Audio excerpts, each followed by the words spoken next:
Okay, welcome to podcast episode 2. Firstly, we'd like to give thanks and for the support and love that we've seen from the first podcast, and we're glad that you're joining us for the second podcast as well. In today's edition of the podcast, of the Flair Play Football podcast, we will be recapping on some of the weekend fixtures around the Premier League, and also just touch on the latest log standings. And then, of course, we're going to jump straight to the biggest game from the weekend, which was Manchester United versus the Arsenal. That'll be the first part of the podcast. And then the second part of the podcast, Warwick and myself will be chatting about the idea of Flair play. We will be debunking what is Flair play in football. And I deserve a bit more credit than wrong information. I won 4 times the FA Cup. Who has won it more? Give me one name. Still Henry. Keeps on his feet. Henry, yes!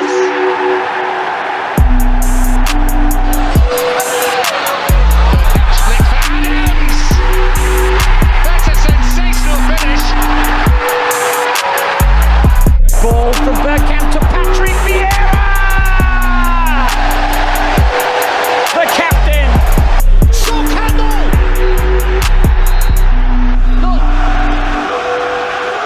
Gomez still saved it. Gomez misses it. Well, we don't mind that today.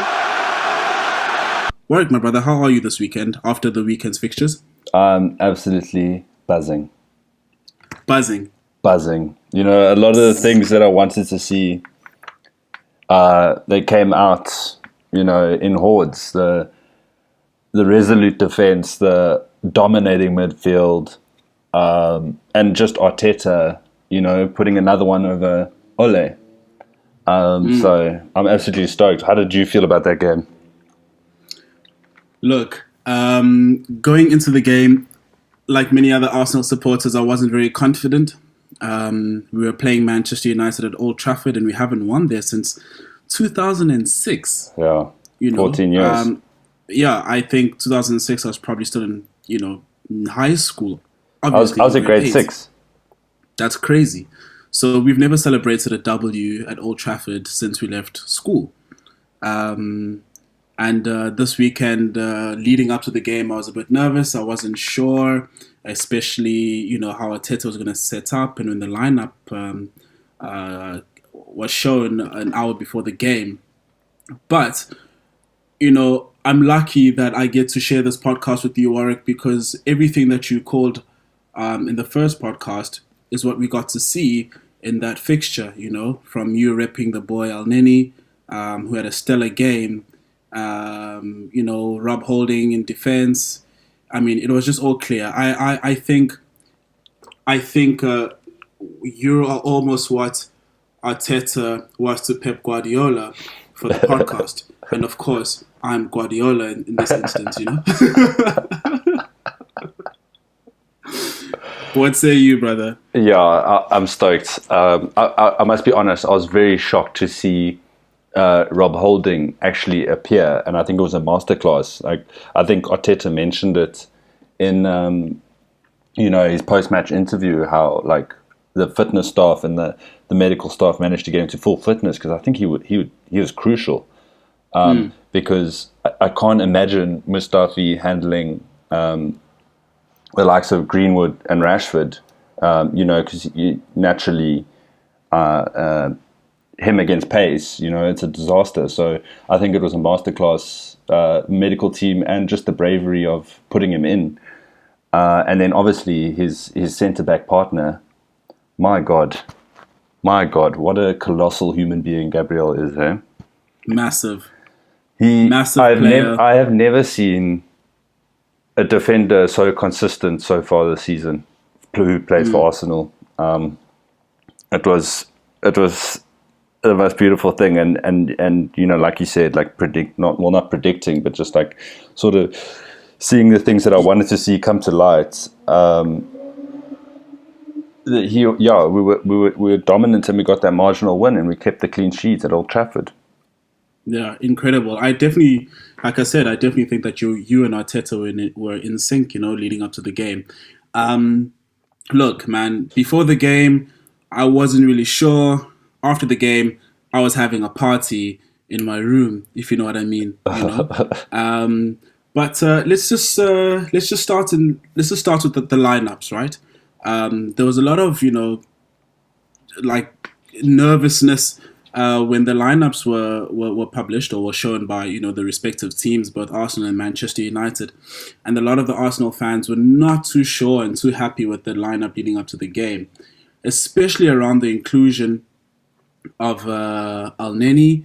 And we saw a structure, or that we haven't seen before. It was quite unfamiliar, playing with the three and with two centre midfielders in Thomas Partey and Mohamed Al Neni, and then of course Pepe was on the bench.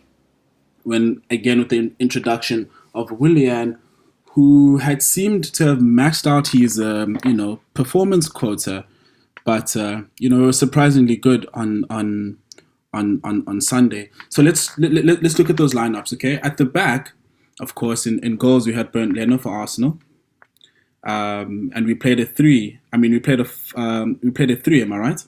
Yeah, we did. I think we predicted a 4-3-3. Yeah. To solve the problems of creativity, but we'll get into that now. But it was three at the back. It was Gabriel left centre back. Actually, thinking back, it was Gabriel centre back. Yeah. Rob Holding right centre back, and Tierney left centre back, and then moving to the midfielders, we played a four in midfield with Bellerin on the right. Yeah. Just running up that flank, and then the opposite side we had Saka on the playing left mid or left wing back, and wow. I think it was Gilberto Silva and Patrick Vieira in midfield. Am I right? I'm not sure.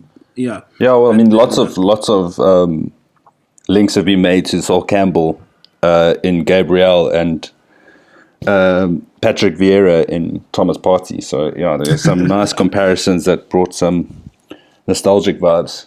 It was nice to see. So we had Thomas Partey then in centre mid, partnering up with Mohamed Al Neni, and then with the front three we had Lacazette playing as a central striker, flanked by Aubameyang to the left and Willian to the right. And then with the Man United, let's just talk Arsenal for a bit. I mean, let's talk about the main oaks, the team that came out with the 3 points and the massive W. So that's how Arteta set up. And what are your reactions? What are your feelings about the starting lineup? Like I said before, I thought like a 4-3-3 would have given us more opportunities to be more creative, but I was completely wrong. The midfield dominance, they were doing everything. Like it was like I haven't seen a midfield in Arsenal that offers as much creatively and as much defensively. Almost in one swift movement. Especially with Thomas Partey, I think Al Neni, his role was to keep the ball like moving when he got it. He did make one or two good runs. But Thomas Partey, my word, the way I don't know if you saw that clip of him, Fred was making a pass, I think it was through either to Paul Pogba or Marcus Rashford, and he made the interception, and then Fred tried to cover, and he immediately created an opportunity, nutmegging Fred, getting past him and just playing it off to his left and then down the wing. It was... Like, honestly, I couldn't believe that man is our player. I'm still dumbfounded, how Atletico Madrid let him go, or didn't bolster his contract offer and give him all the money that he wanted. One thing I can say though is you can tell with Thomas Partey that he's been well coached and well trained at Atletico thanks to Diego Simeone, and we've now brought in a finished product to the Emirates, and some solidity in midfield as well. Now, here's my thinking about Thomas Partey, which I kind of, shared my thoughts after the game. I love this man. I love this player. He's an absolute magnificent player, There are two sides of his game.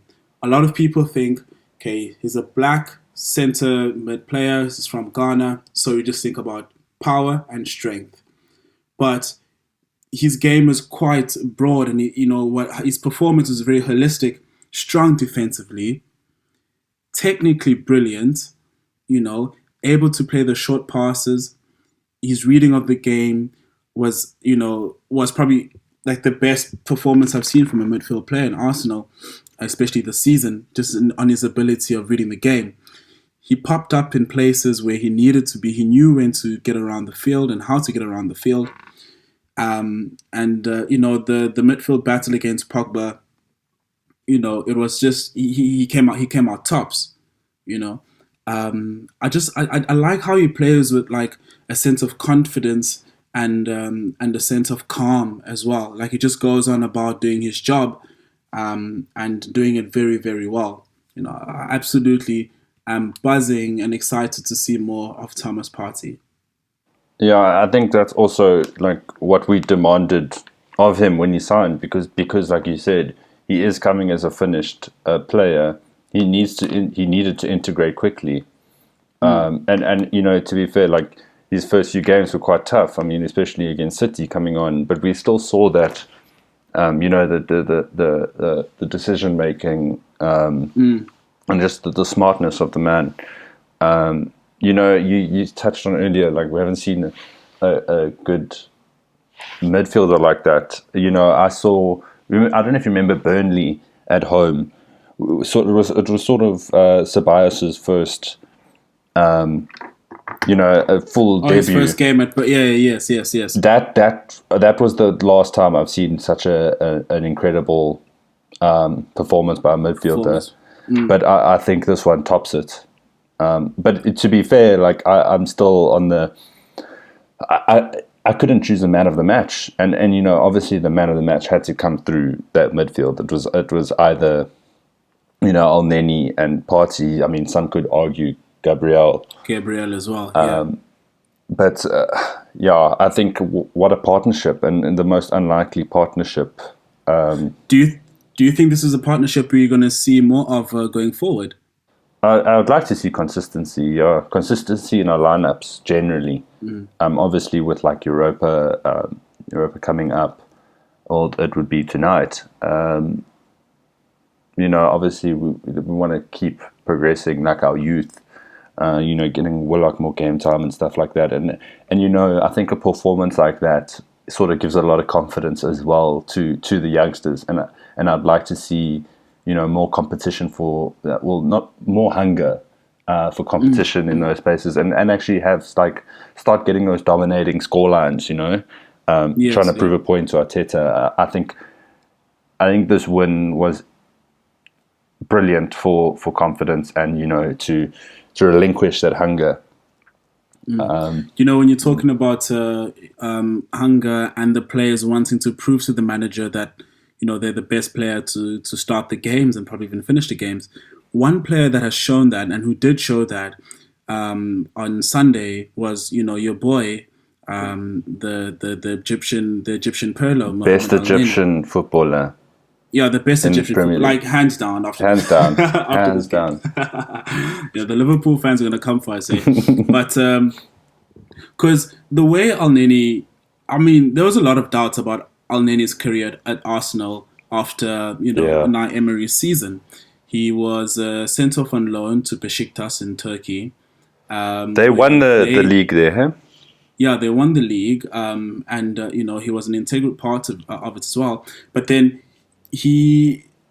I know at the time, towards the end of the season, there were speculations that Besiktas will sign him on and keep him on a permanent deal. But they couldn't afford him. His wages demands were quite high. So then he came back to the Emirates, to Arsenal, and he just showed himself on during the practices. Yeah. And Arteta was really impressed. He was willing to run for the manager, for the team, more importantly. And I think Warwick, I mean, I had my doubts about Elneny because I've watched him over the years, and I kind of never really understood well what he does and what he offers on the pitch, which then led me to ask, why did we sign him in the first place? What is it that, I mean, he was brought in under Arsene Wenger. Yeah. And I just wonder, like, why did we sign this player that kind of just is almost plays like a filler, like he just makes the numbers on the pitch and he just sprays the ball, to the side and, I think, but now we're actually seeing him, you're seeing him for his quality. Yeah. I think maybe Wenger did see something in terms of energy. I remember when we signed him, like, I watched, you get those clips like Welcome to Arsenal. And they always show like the best clips of, of players. And what I noticed a lot is when he played, I don't want to lie to you and tell you I know who he played for. I think, I can't tell you whether he played in the Egyptian team. He was playing in Switzerland. Was he? He was playing in Switzerland before coming to Arsenal. But when he was there, like I could see, there were like long range passes and stuff, and that obviously because of the nature of those videos, it can glamorize the player quite a lot. But I think we maybe saw more of his commitments in each game. This is what I'm guessing. I mean, he does have a pass. He can pass. He doesn't usually. Let the ball down when it comes to passing accuracy. But I think, I can't tell you why we signed him. I guess in hindsight now we can say, well, this is his qualities right now. Like he provides energy on the 91st minute to press, the back line, which Eddie Nketiah should have been doing. But anyway, he did end up helping. But I mean, I think, Wenger, when he left, he wanted the Arsenal to hold on to its values, and for players who want to come to Arsenal, who want to play for the badge, and have commitment for the badge, and I think Wenger is good at, well, especially in his previous time at Arsenal, the earlier days, you had players like that, like Tony Adams, who I mean, his quote is, if you play for the name on the front, they'll remember you for the name on the back of your shirt. I mean, I think that ties it up so nicely. And, he obviously left an imprint on players. And I think Arteta is sort of reigniting that after the lull of having Unai Emery. But I think also an important thing to remember about Elneny is we forget that Arteta actually played with Elneny. So I think he knows his qualities, and he's making the most of it. It's brilliant. It's brilliant. I've been, super impressed, especially after this performance. And I think we started seeing the turnaround for him in the game. I think for me it was just like that slip and pass that he played in the previous game. I think he had passed the ball to Bellerin, almost Ozil-esque, and that surprised me, seeing him play a forward pass. I've never seen Elneny play like a forward pass. Yeah, to be fair, I saw like him as a completely different player, and I didn't think much of it then. I was jokingly saying, at the time when I think it was Bradford, we played in the friendlies. And there was another game, but he was the best player, like one of the best players on the field. I mean, I think we lost one of those games anyway. But I mean, just like his ball, like he scored a goal from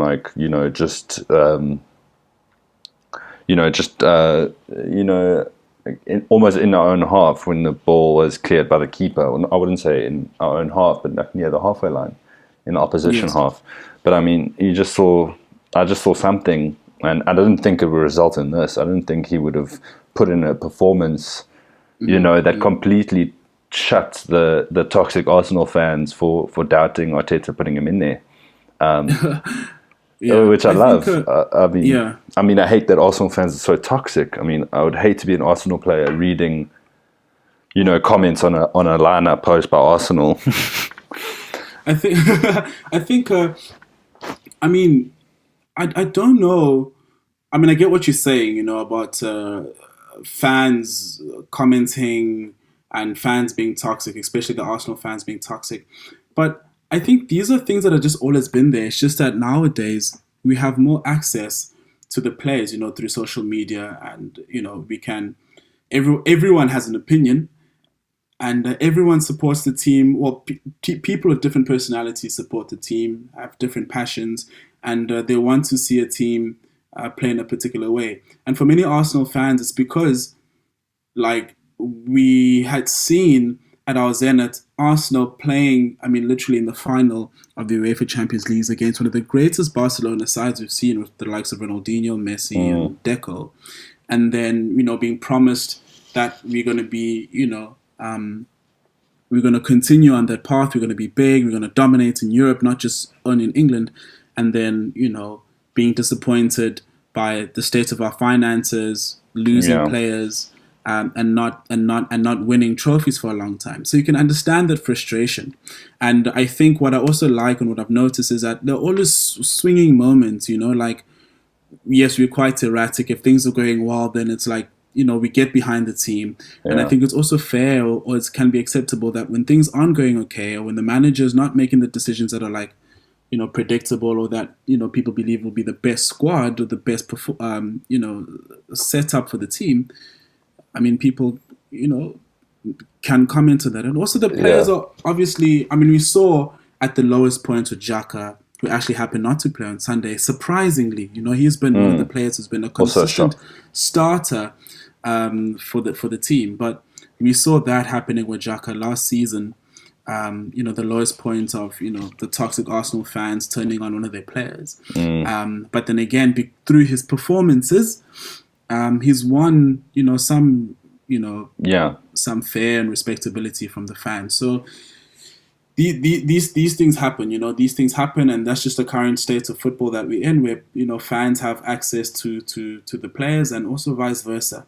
Okay, so we've spoken about Elneny, brilliant performance, and those kind of debates about who was the man of the match between Elneny and Thomas Partey. I think for me, man, Thomas Partey, like, you know how hyped I was about Thomas Partey. Like, he just embodies everything I love to see in a centre midfielder. Yeah. Like, so for me, he was my man of the match. I saw him. I saw the short passes, and I saw the disguised passes. Like, how you use your body to disguise a pass, and shape your body in a certain way, or direct in a certain way, and you play it in a way that the defenders cannot see. So that was brilliant for me, that level of skill. And then his shot on goal, I loved everything leading up to that, because it was there again. We saw the partnership between Elneny and Partey, and how industrious they both were. Yeah, Elneny, like, intercepts the ball, literally throws himself on the deck, intercepts the ball goes to Partey, there's a bit of an exchange, and then Partey gets the ball back. Now, as he's about to receive the ball, you think he's going to trap and stop the ball, but he immediately pushes the ball forward, loses Fred, the Man United centre mid, and creates and opens a channel for him to run onto and to take the shot. And it was a good shot. Unfortunately, it was straight to De Gea, but he still had to find his feet in anticipating that shot. And I loved seeing that. I love seeing that a lot from Thomas Partey. Yeah, it's what we wanted. We wanted a midfield that can progress, into attacking transitions. Especially since we don't have the cam, or someone who's like who's linking between who's the link between the midfielders and the forwards, as we spoke about in the previous podcast. And then what about in defense? We had, oh my goodness, Gabriel. Like, we have a Brazilian. I mean, I know we have 3 Brazilians, but like, here we have a Brazilian, 4. Mate. We have 4. Martinelli. We have David Luiz. Martinelli. Oh, and Willian. Oh, I forgot about Willian. Oh, you forgot about him. Martinelli. But like, we have a solid defender in this guy, and he's only 23 years old. Yeah. We signed him for 23 million. it's an incredible signing, an incredible business from. I see a future like leadership role with Gabriel. Definitely,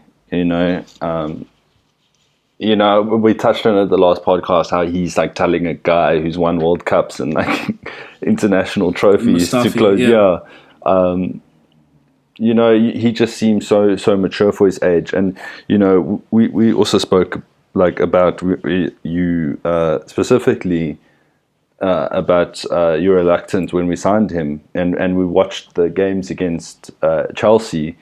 And he wasn't like the best defender, but it just seems like I mean, we talk about players who can transition into the Premier League, and you know how we always have excuses about like he needs some game time, he needs a full season, he needs a full preseason tour, whatever.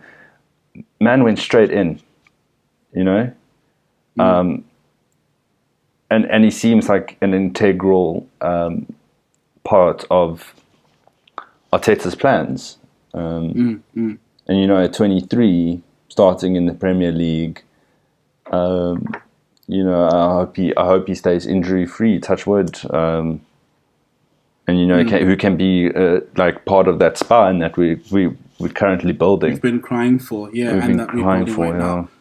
So we can kind of see how things are shaping up, like especially with such a strong performance against one of our biggest rivals, traditionally, which then because of like Arteta's, you can see he himself is trying to, find the best structure for the team, and impose an identity that we're going to play with. We've seen the changes. We've been uncertain at times. What can we talk about like what it is that Arteta is trying to do? And I think you're the right person to talk to because like you really get this, man. I'm still holding on to Wenger, and you have quickly moved with the times. Yeah. You have quickly moved with the times, and you've supported the gaffer, and you back the manager, and what is it that Arteta's come to do? Like in terms of how he's changing the dynamics at Arsenal, how he's how he wants to privilege or put forward a way where players are playing for the team and not so much relying on individual brilliances and playing through a certain structure. What are your takes on that? So for me, it's like I mentioned before, like reinstating like about the El Neni signing and Wenger leaving, reinstating values of the club. Creating a culture, with kitchen staff, with rest in peace stadium staff, and Ganosaurus. Yeah, I mean, I'm sure he wouldn't have liked that. But anyway, Wenger? No, Arteta. Like when we had the 55 redundancies. He's trying to build a culture of like let's all get behind each other, and that kind of that was a shock to me, and it kind of hurt. But when he first came, he was trying to get the culture back. He was trying to get playing for each other, playing for the badge. Creating an environment where we work hard, like any department. And we work together, and I think that definitely shows on the pitch. Players are working for each other. In terms of tactically, obviously, it's you can see it clear as day what he's trying to do. He wants possession. He wants to play out of the back. He believes in possession quite a lot. But that's quite tough. Tough to train. And we saw it with Emery and that terrible Watford away loss where we kept trying, but like I think they scored 2 goals from us passing out the back, whereas now like there's obviously some nuances where players on position, whether like our wing backs are out wide on the line or whether they come narrow to receive the ball. It all starts with Leno taking a goal kick. And then when we're not in possession, it comes back to that culture again. It's like, get the fucking ball back, bro. You know? Yeah. And then transition quickly and hit them where it hurts. I mean, you know, I think it's a matter of time before, you know, this keeps coming up, the hope.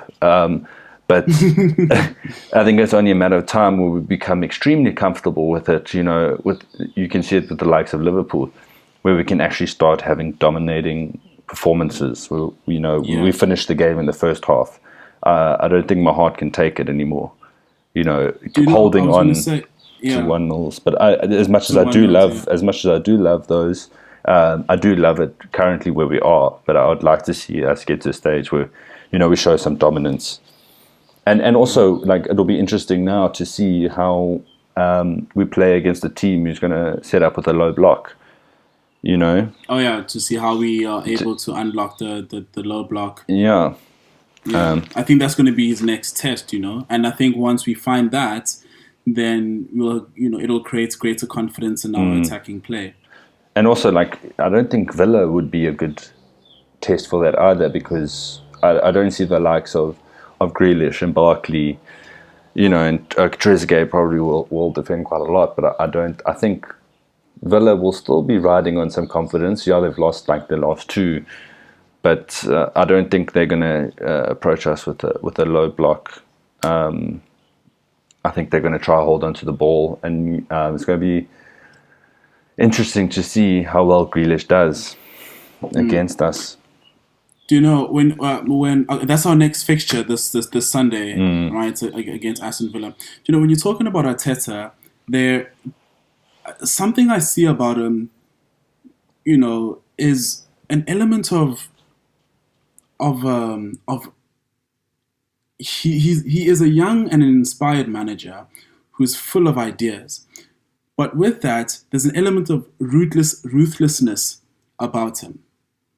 You know, and I think this ruthlessness comes when a lot of changes are happening at Arsenal, you know, both on and off the field.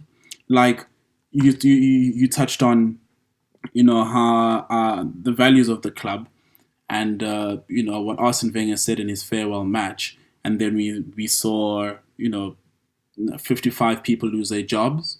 We saw Gunnosaurus lose their job. And now we have a player who's, again, you know, who should not be named, out of, well, a job, but he's still, you know, getting paid. Yeah.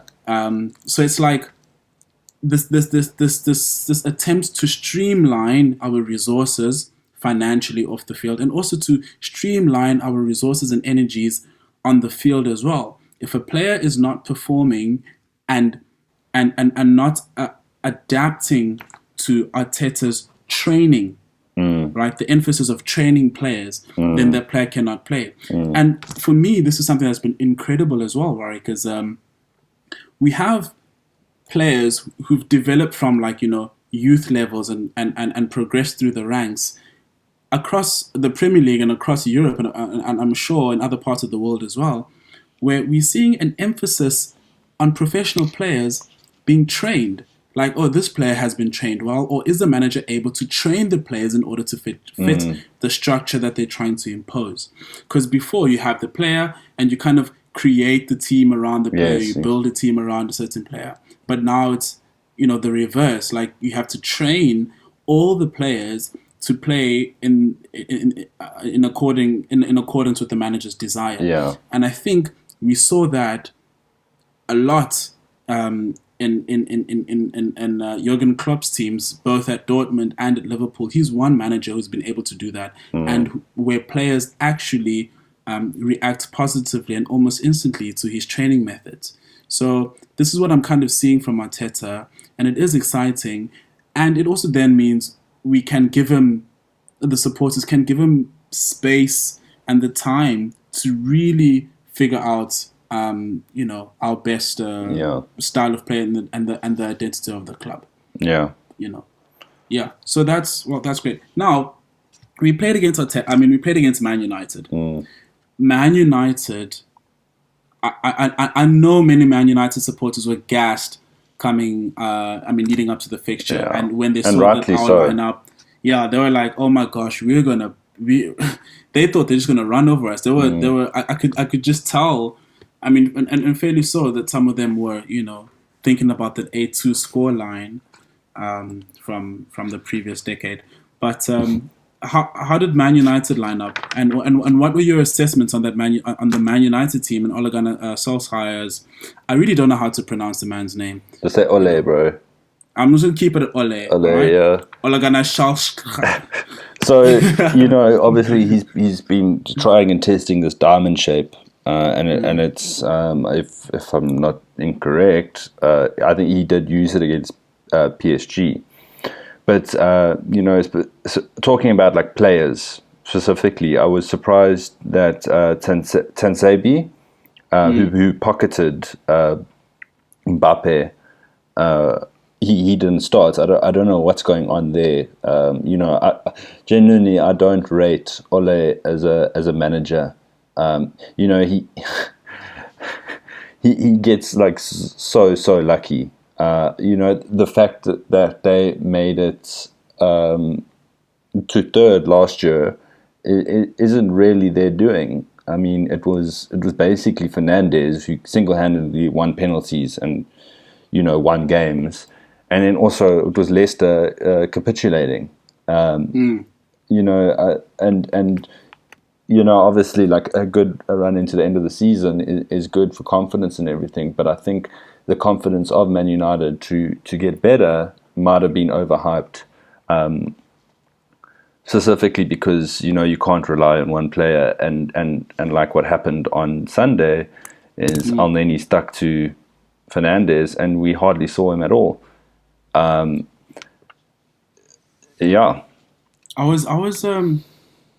I mean, obviously, I wasn't expecting us to start off so strong coming off the blocks, or we begin very strong, but slowly kind of, weigh off. But we were able to sustain that pressure and completely silence completely silence that Man United midfield. Yeah. I didn't see much of Pogba. I mean, the only Pogba's significant contribution to the game was a foul against Bellerin. Yeah. Which would like helped us win a penalty. Fernandes, as was playing Cam, I did not see much of him.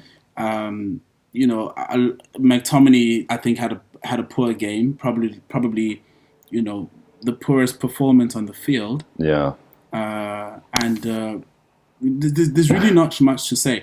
The one thing, though, from Man United, I think for me that I noticed is that maybe Wan-Bissaka, firstly, is not so comfortable playing.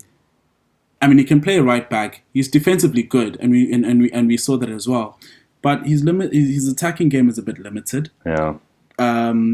They did have an opportunity or a chance, and it came from a Rashford sublime pass that just cut through our defense for Greenwood, and he shot on goal, and luckily Bernd Leno was alert to save it, and there was also that other chance in the second half. I mean, when Man United when the second half resumed, Man United started playing a bit. Yeah, they started moving the ball a bit quicker. Yeah, they started moving the ball. Holding on to they it. kind of applied some pressure. They were like... Yeah, we couldn't get out for 10 minutes. 10, 15 minutes, game, right? Yeah.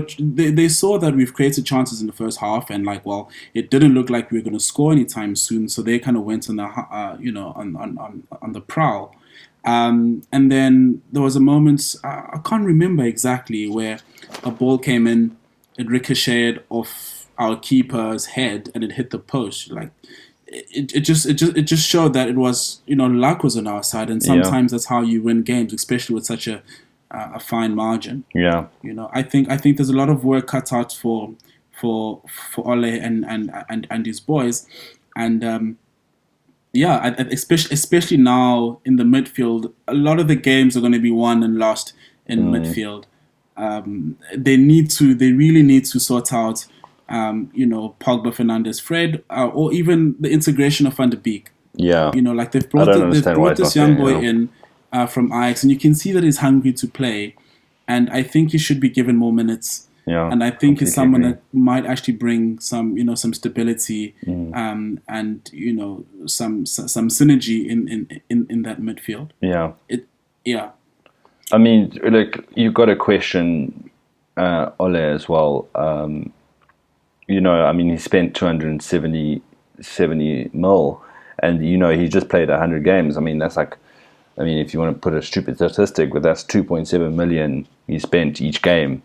And they definitely overpaid for Harry Maguire. I think obviously because he was English, and he had a fairly good World Cup. But it baffles me why. Firstly, like, Van Gaal was sacked. Why he sucked? Well, there's your answer. No. He was sacked because he sucked. No, but he won trophies though. Like he before, I think his last game was the FA Cup final, and so did Mourinho. I mean, he won 2 trophies, I believe. I think it was either the League Cup or the FA Cup. I don't know, but also the Europa League. And to be fair, like Mourinho in his, I think it was in his last 18 games, he won 6. That you got to, that was a moment I think United board specifically acted a little bit too swiftly on.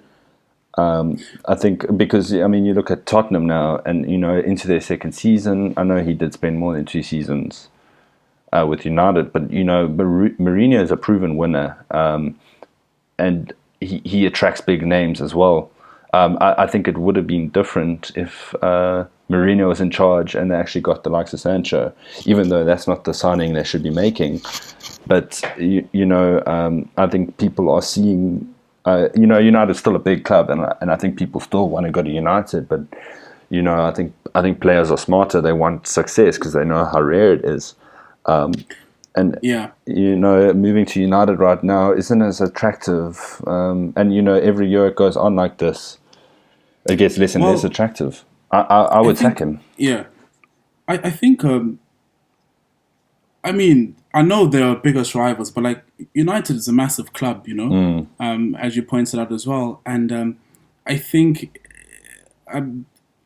it's unfair to an extent, to a degree, how the transfer market is set up, especially against traditionally big clubs or clubs like Manchester United, where Jadon Sancho is not a 120 mil player, especially during COVID. But especially during COVID. And so similarly with Maguire, we know this for sure. He's not an 80 million player. So then what does a club like Manchester United do when they go looking for players? And I think maybe they need more creativity around. Did you just say we? Around, say that again, please. They should get you. Did you just say we? No, they. No, definitely they. I'm not turning on the boys. Because in the last episode, it sounded like you weren't backing Arteta. So I'm just checking if our allegiances are lined up here. Aligned. Oh, look, man, he's won my favor again after this performance. So we're in the clear. I was just saying about Manchester United is that they can still bring players. You rightfully pointed out. They also need to be more efficient with their resources, because what we've seen after Ferguson left is they were just flexing and spending big bucks with very little returns. And I think that's what we saw in the Van Gaal season. And I used to watch Manchester United around that time, and I couldn't understand what Van Gaal was doing. I mean, he's a manager with like extensive pedigree, but it looked like your little brother playing manager mode, putting players anywhere on the field, and just inconsistency. It was just really confusing and difficult to watch sometimes. And his ego really, really just took center stage in that period. He also had a really weird relationship with Fellaini. Yeah. And then Mourinho, I would have liked to see him stay at Man United for longer. But as the old tale goes with Mourinho, that was his third season. Yeah, fair. The last fixtures, I mean, the performances were poor. They were losing points. But on top of that, to compound the issue was the toxicity that he was bringing onto the camp. The clashes with Pogba. I think that's why you just had to quickly remove Mourinho at the time. And luckily for him, though, it's working out, it seems, with Tottenham. Yeah, Tottenham are looking good, eh? Yeah. So, Tottenham are looking good. Under Mourinho, I mean, it's the second season, probably that's where Mourinho shows himself. Yeah. Do you think they'll be title contenders? So, I think it depends a lot on, I think, keeping fitness of his important players like Son and Kane, because obviously they've combined for, I think, 10 goals or something like that. I could be lying. Holding on to those players. But I mean, they have only played, I think last season, they've played teams this season who were 10th or lower last season. So I think that the November and December, like, they have a really tough fixture list. I mean, okay, they start off with like West Brom, but then they're playing City, then Chelsea, then Arsenal, then Palace. You could get some points there, but then Liverpool and then Leicester. And we are only 2 points behind them, and we've played the likes of Liverpool and City already. So I mean, I think it's too early to really decide. But I mean, you never know with Mourinho. I mean, he could, Tottenham have a history of good results against the big teams, especially City. But I mean, if you look at our fixtures, I mean, we got a fairly moderate fixture list. It's Villa at home, Leeds away, Wolves toughy. Well, Leeds is also toughy. Then obviously a Spurs game, and then Burnley and Southampton, and then finishing with Everton. So it's going to be interesting to see the contrast in performances, and to see if we can get as much points as they got from these similar type of fixtures that they've had. Whether they can be title contenders, no, I don't think so. I think Liverpool eventually are going to come to their senses. I know Virgil van Dijk's out, but I can see them spending in the January market, like covering Van Dijk. Shame, man. I miss seeing Van Dijk. I must be honest. What a player, man. Oh. Well, they are sitting second on the log currently, Liverpool. I mean, they've won all the games since he's been out. Yeah, so it's not looking too. I mean, they do have like an immense, attacking cohort, a group of players. So and their issue really hasn't been like a lack in creating opportunities or scoring goals, and they've always leaked at the back in some instances where they're conceding goals, but just scoring more than what they're conceding. So I do see that continuing to happen for Liverpool. Yeah. All right. So we've touched on the fixture on Sunday. I've spoken a little bit about what Arteta's trying to do at Arsenal. We've looked at Man United, and also we had Mourinho and Tottenham making a feature on the podcast for the first time. Now, we're moving on to the second part of the podcast. We're going to be speaking about Flair Play and why the podcast is named Flair Play Football Podcast.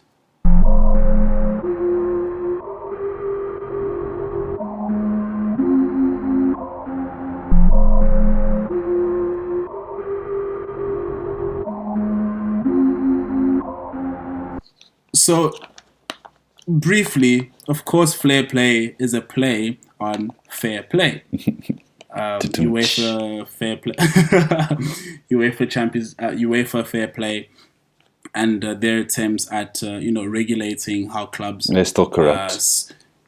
How clubs spend on money, and also at the same time, fair play on the football pitch between the players.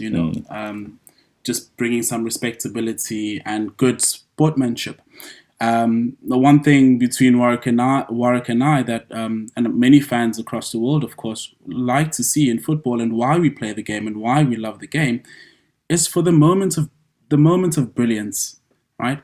Where we see players showcase their skills, their special abilities, and bringing flair into the game. And this was the generation that we were speaking about last week, between the late 90s, 98 to 2009, kind of, basically in the height of the likes of Ronaldinho, Ronaldo in the Brazilian team, Zidane for France, Bergkamp, to name a few. That's when and of course that's the era where Ronaldo and Messi also come from. Yeah, right? yeah. And these are the players that basically showcased a lot of originality and stylishness and just sheer aptitude and skill on the ball. You could just see that these are the players that went to sleep with the ball, or who used to walk around with the ball wherever they went, or probably played in cages in their neighborhood. So I want to ask Warwick a question. This is what I wanted to ask Warwick, and also asking you, our new listeners, what is your idea of flair play? And the question is, do you believe that we're still seeing the same levels of flair play, of flair in the current game? Warwick, what is your idea of flair play? So for me, it's like where you see the genius of a player coming to light. I mean, it's you think naturally as humans, we're not meant to have so much control with our feet. We're bipedal, obviously, but I mean, through evolution, we've hopefully, no one's against evolution here, but I mean, we've learned, we've dominated Earth with our hands, basically. And it's just seeing people do special stuff with their feet, and like you mentioned, that Bergkamp goal. I mean, it's that quick instinct to do something, to create, to produce magic out of nothing. And I think that's beautiful. I mean, I have goosebumps thinking about it. I think that's why we love football, because there are a lot of things we see game in and game out that are the same. But every game will have something where you sort of sit back and say, wow, a solid strike, a half volley, bicycle kick. And to answer your second question, I do believe that flair is sort of dissipating a little bit. I think people are seeing winning formulas in the art of defending, which I'm not against, because flair. You could argue that flair in defending is just as beautiful. Attacking. For the defense lovers out there, I'm sure you agree. I don't. We still see moments of magic as well. I think it's just the way that. As I was saying, the winning formula is focused on defense, is focused on staying tight and compact, and moving the ball around. So yeah, look, I'm not too upset about the way it's going. Hopefully, this podcast can bring a little bit of flair into everyone's life, that we might be lacking. But yeah, what are your thoughts, man?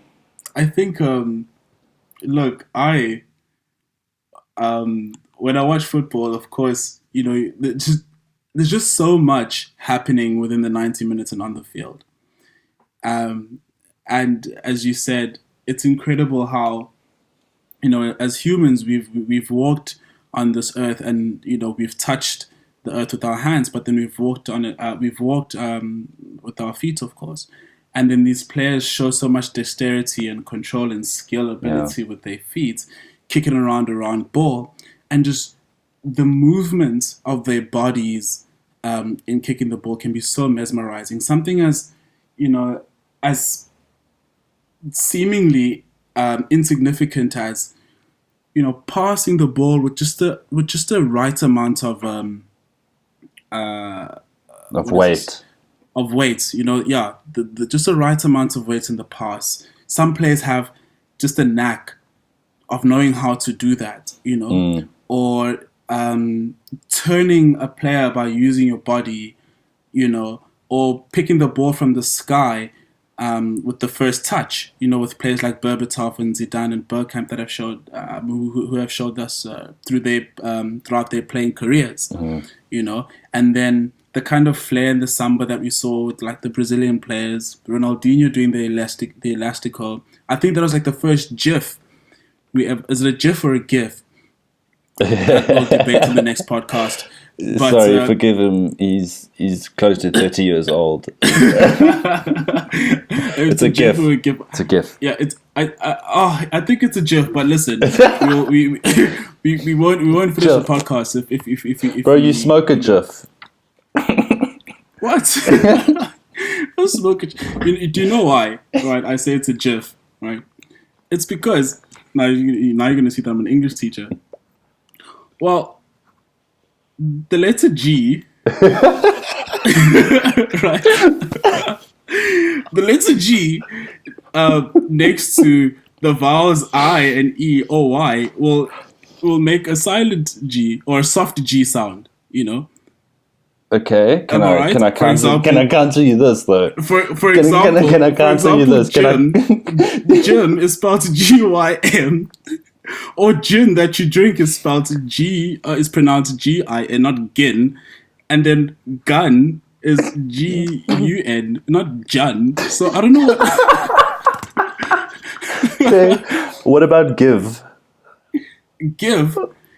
That's wrong. It's actually no. It's because of the magic E at the end, my friend. Magic E. So the magic E at the end. That's what changes the sound of the G to a hard G. But it actually should be Jiv. All right. So yeah, we're talking about the elastico. The elastico, and then also we're setting up a poll. Like we'd want you to respond to and tell us about your favorite skill move. The options we have here is the elastico, the flip flap, the body feint. I'll come back to this. The body feint, picking up the ball from the sky with the first touch, the step over or the Cruyff turn. Which of these skill moves are your favorites? You're also more than welcome to add some of your favorite skill moves. I think for me, Warwick, the body feint is elite, my friend. It's because you have this Ozil agenda. I have the Ozil agenda, but the body feint is just so crisp. Yeah. It's very crisp and it's also very hard to perfect, to pull off, because you have to be aware of where the ball is coming from and where you want to move out once you've, feinted the player. And where the defender's coming from as well. Yeah, you can easily feint into a defender. Yeah, and the fact that you're not even playing the ball, you're not moving the ball, so it's very deceptive. It's, I think it's an elite skill move. Yeah, mine, probably elastico based on the difficulty of it. I think Rashford has sort of perfected it right now. He has. But yeah, I'd say the elastico. I've been trying for how long have I been playing football? Well, for 26 years. Yeah. Yeah, I'd say that. And then also the gathering a ball from the heavens is also something else. With the first touch. I think the master of that was Zidane. I think between Berbatov, Zidane, and Bergkamp. Berbatov, how can I forget? Yeah. Oh, he was dirty. So, I want to hear it. Between Berbatov, Zidane, and Bergkamp, who had the most elite first touch? I wouldn't, my agenda here.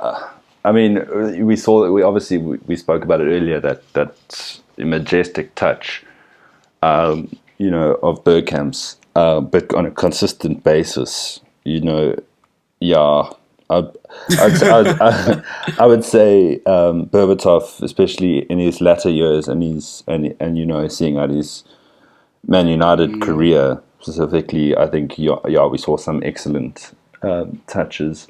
But I mean, you look at Zidane. I think Zidane. Yeah, no, I can't choose, man. I can't choose. I think it is a difficult one, because when I think about Berbatov, I mean, if you're gonna place Berbatov against Zidane and Bergkamp, I mean, Zidane and Bergkamp are like generational talents. Yeah. They're elite in football. Yeah, they're in their own strata, but Berbatov's first touch was elite and definitely up there. And then for me, between Bergkamp and Zidane, like, I love Bergkamp, but like Zizou, man, especially when Zidane had the ball patch on his head playing for Real Madrid, and the France World Cup 2006. Yeah. I'm gonna have to say Zidane. I'm gonna have to say Zidane when it comes to the first touch, godly. Yeah. I mean, he was a ballerina on the football field. Like, everything he did was graceful. I'm also going to add Mesut Ozil there, hey? Just of course you are. All right. I think we've touched on quite a bit on this podcast. And I think we're going to wrap it up. And again, thank you so much for listening to the podcast. It's the second episode. Be on the lookout for our third episode. We'll be sharing information on when it drops next week. And who will be featuring? Yes, we're going to be having our first guest. Oh my gosh, we're taking flights, boy. We're super excited, and looking at super excited to hearing from you guys. Whatever suggestions you have and how you feel about the podcast. We are looking to grow, and we want to grow with you. From me and Warwick, we bid you good night and goodbye. Until next time, goodbye. Who has won it more? Give me one name.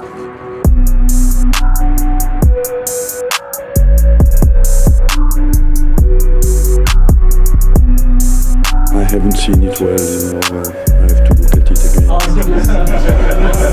Got nothing to ask you. Anyone else could have gone home after this.